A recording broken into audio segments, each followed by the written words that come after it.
पे जाऊँगी south Indian style रे सांबर।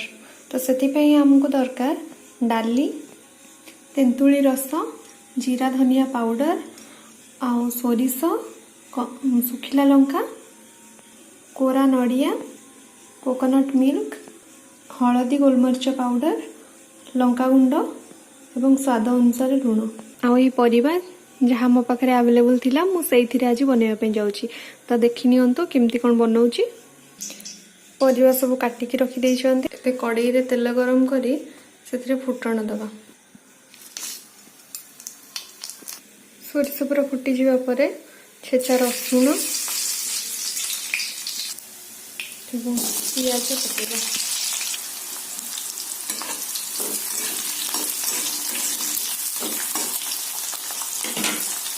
आउ गोटे साइड रे हमें डाली बसईदबा। पियाज हल्का ब्राउन हो आसला मुझे करी पत्ता पकई देछि, ता सहित कंचा लंका मध्य।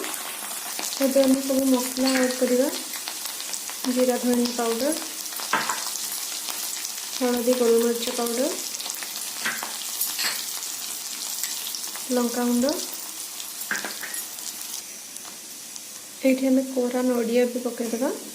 को हल्का भाजीदबा जमती कि तार कंचा स्मेलटा पड़ेगा।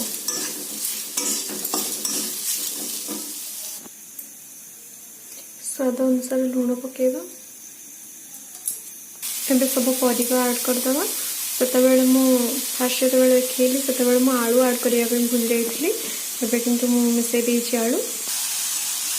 एबे अल्प पानी दे ताको सिझेया पे छाडदबा। गला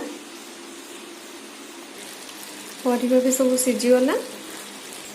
एबे हमें ये परिवार रे डाली, कोकोनट मिल्क आउ तेंतुली रस ढालीदबा।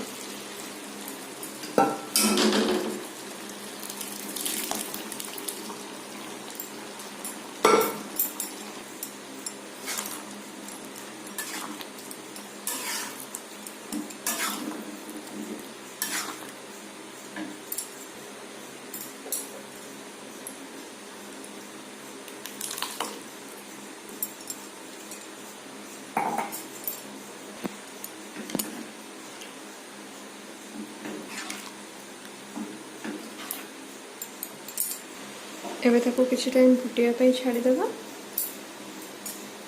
ता ऊपर तेंतुली रस ढालीदबा।